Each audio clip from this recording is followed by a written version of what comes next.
On the Flying Target Vodcast today, we chat to a sporting clay shooter, a fit-ass world champion, and an Olympian. Derrick Mein, welcome. Thank you so much for making time. Hey, glad to be here. And before we hear from Derrick, could I please ask you to subscribe to the Flying Target YouTube channel? It's free. All you have to do is click subscribe, and it really does help get more of this kind of shooting content onto the internet. Now, back to Derrick Mein. Derrick, as I mentioned in the intro there, part of the intro was an Olympian, and you are one of the few guys from our world of sporting clays and fitask that have made the jump onto the Olympic circuit, onto the ISSF circuit. Tell me, when it comes to shooting, are the pressures different from sporting clays to the Olympics? Yeah, they are. And I think it comes from how few opportunities you have in the ISSF. You have to earn the right to go compete. You don't just get to pay your entry fee and go shoot. So you've got to earn the right to represent your country, and that really limits the opportunities you have. And then when you start going to the Olympics, you're talking once every 4 years. So you really don't have many opportunities at all. And that definitely adds to the pressure that you feel in the midst of competition. So you mentioned this every 4 year cycle. You've been to two. Is it going to be a third? We're trying, it's a long process to get there. We've got to earn our quota spots first, and then worry about winning the Olympic trials after that. So right now the focus is on getting ready for next year's World Championships. Should be the first opportunity for us to win a quota. So that's where the goal is right now, is getting the country to a spot to represent in the Olympics first. And that's what maybe some of the viewers don't understand is that even within a country like America, where shooting is basically the national sport, let's be honest, it was the first competitive sport from back in the day. Shooting is big, but bunker trap, as you call it, or Olympic trap, as it's known, is not as common as people may think. Yeah, yeah. So we built one at my family's farm. And prior to getting that up and running, I was having to drive 6 hours one way just to practice, and that makes getting better at a game quite difficult when you don't have it readily available to you. Yeah.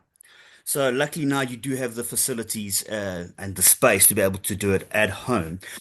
So you're getting ready for the World Championships. How does that affect the rest of your shooting? Because you are a pro shooter. You just recently finished the US Nationals in sporting clays. So it's not like you gave up one to do the other one. You still are shooting all around.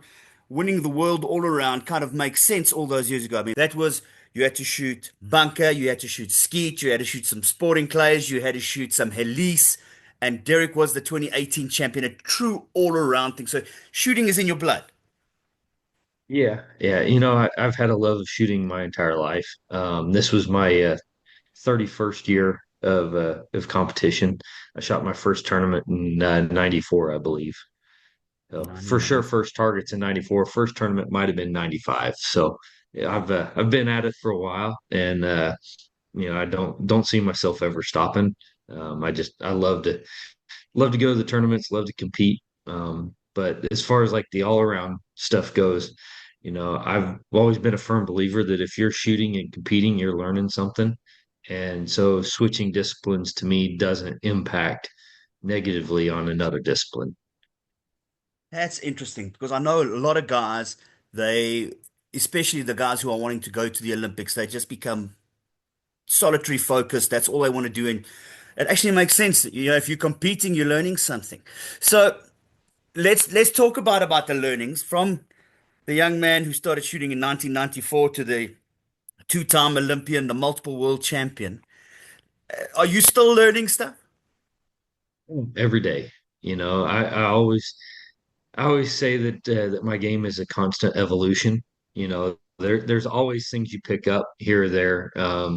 Things change with your vision, your reactions day to day. So you always got to be paying attention to what's going on, and learn from it. Learn from your mistakes, learn how to correct those, and keep from making those same mistakes again. Yeah, even for someone who's been as successful as you are, I mean, your CV is impressive. I would still take it that you are learning more than you are winning. Absolutely. Okay. Yeah. So, I mean, I know a lot of the guys who come into the sport, new guys or young guys coming into the sport, they want to win now. I want to win right now, and it doesn't work like that. It's a career. It's a journey. Yeah. Yeah. I mean, you take a professional golfer, for example, like Tiger Woods, one of the best to ever play the game. He never won more than six, seven tournaments in a year, and he was playing 20 some a year, so you lose more than you win Yeah. when it's an individual sport like this. And so you always gotta take what you can from each time you go out and hopefully build on your success and make yourself better for the next round. So you are a family man, and I take it to try and schedule your ISSF shoots with the sporting clay shoots with your sponsor commitments. I'm sure negotiations for 2026 are already on the fridge in the kitchen, and you and your wife are arm wrestling about when the holidays are going to be, when the birthdays are going to be, etc. How do you fit it all in? I try and keep the family first, try and take care of them as much as I can. When it comes to competitions, the ISSF takes precedence over sporting clays, just because there are such limited opportunities. So that's really where my focus is on the Olympic trap, and then I fit in sporting clays competitions whenever I can. We've also started to dabble now in the product part of our game. You and Ari Ranger have got a collaboration with a special set of Derrick Mein lenses. Tell me a little bit about the lenses. Tell me a bit about how that business side of it's going. Yeah, so when I approached him about shooting for him a couple years ago, kind of the talk was I wanted a couple custom colors that they currently did not offer, and we started with kind of a just a standard brown color, which they use kind of an orange base on their standard brown that they offered, and I wanted to have more of a red base. It worked better with my eyes, and ultimately we tried a few different color combinations, blends together, and came out with the two colors that are offered in my signature kit. And those, I'm going to put the link into Derek's signature kit into the description of this episode. You can go and check them out online. Um, it is becoming a big thing to think about commercially now for the top end guys, the professional guys. It's an expensive sport, but slowly but surely we're starting to see prize money's going up. You are not collaborating with sponsors. Where do you see the future of our sport going? Hopefully we can continue on this path where there are more opportunities for people to collaborate with a product, like my signature series. Hopefully that will continue to grow. I think from a prize money standpoint, there's going to have to be some changes in the way entry fees are compiled, in order to grow that and get it to a level that attracts outside sponsors.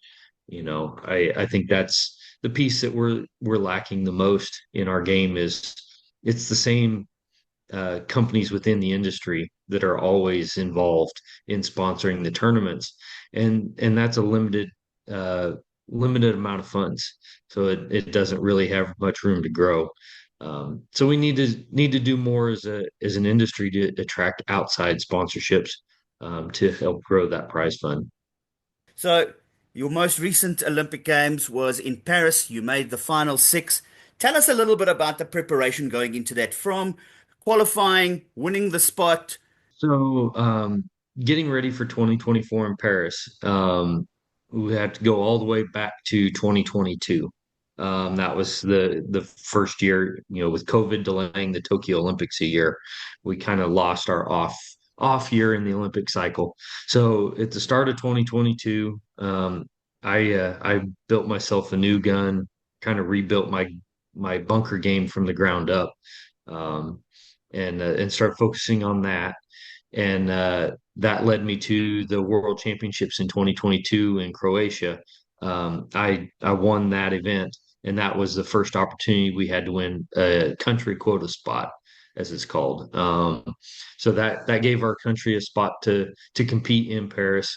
And then later that fall, one of my teammates, Will Hinton, won the Continental Championships to get us our second quota.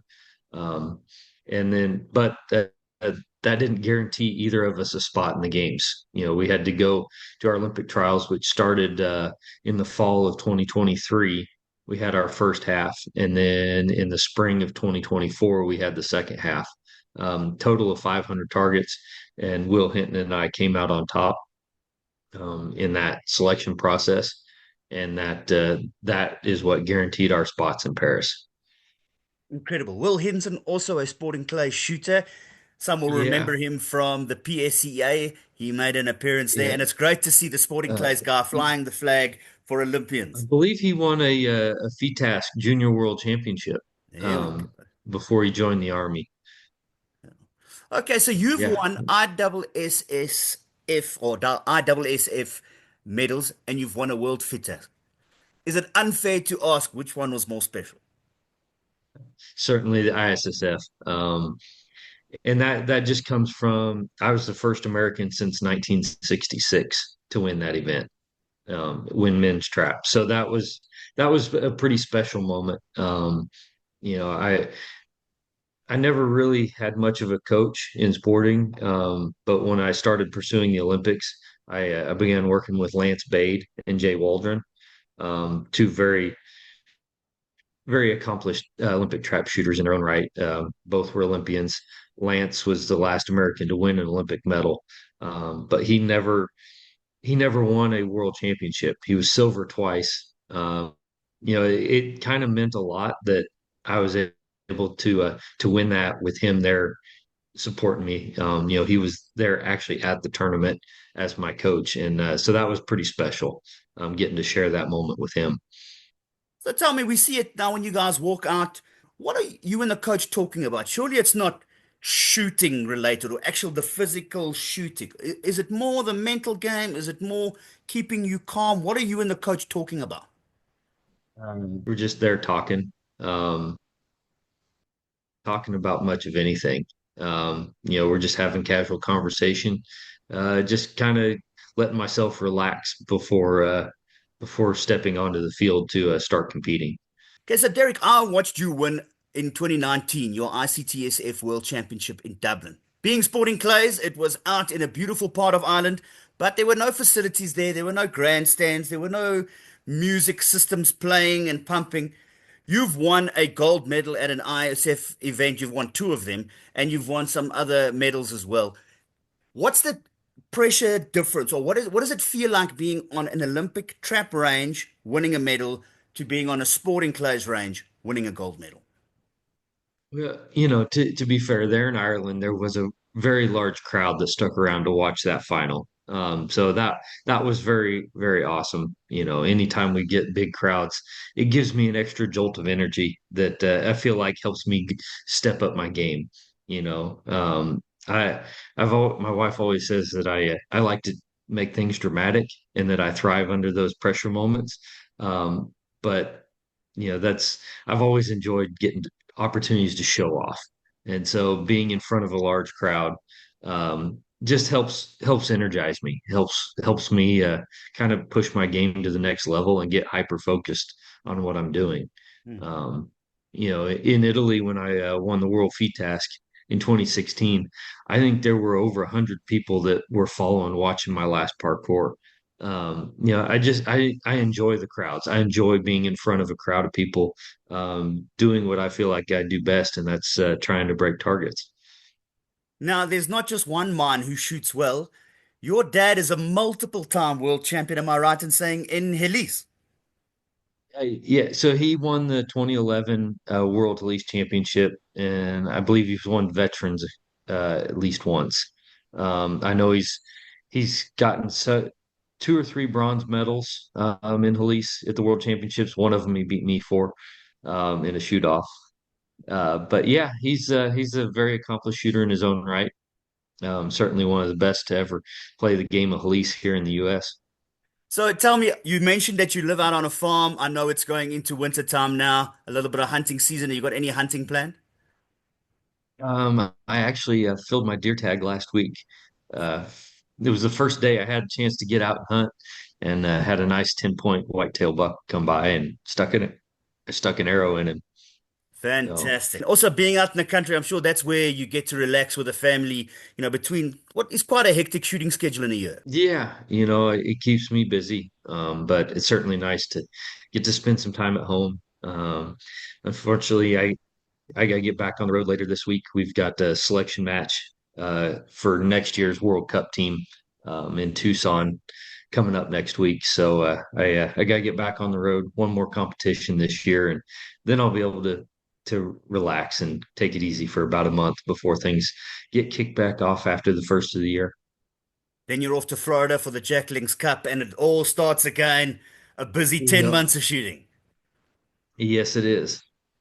Derek, thank you so much for your time. I so appreciate it.